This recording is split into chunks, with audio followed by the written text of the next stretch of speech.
Good afternoon everyone. আজকে আমরা দেখব কিভাবে মার্কস ওভারভিউ করা যায়। প্রথমে আমরা ড্যাশবোর্ডে আছি ইডুবুকের, আমরা স্কুল দেখতে পাচ্ছি। ড্যাশবোর্ড থেকে আমরা চুজ করে নিব, চলে যাব এক্সাম অ্যান্ড মার্কস অপশনে। এখানে আমরা অপশন পাচ্ছি মার্কস ওভারভিউ। মার্কস ওভারভিউতে যে আমরা এখানে দেখছি দুই রকমের এক্সাম আমরা সেট করে রেখেছি।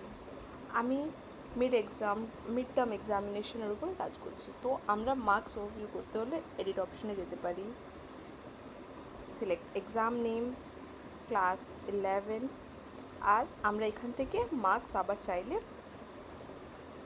কোনো চেঞ্জেস করতে হলে আমরা এখান থেকে সব রকমের চেঞ্জেস করতে পারি।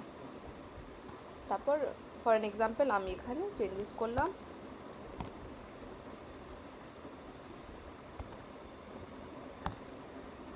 অনেক টাইমে হয়ে যায় কি মার্কসে কোনো মিস্টেক আসে, তো আমরা এখান থেকে আবার চেঞ্জ করে সেভ অল মার্কস, এখান থেকে আমরা সাকসেসফুলি মার্কস অ্যাড করে নিলাম।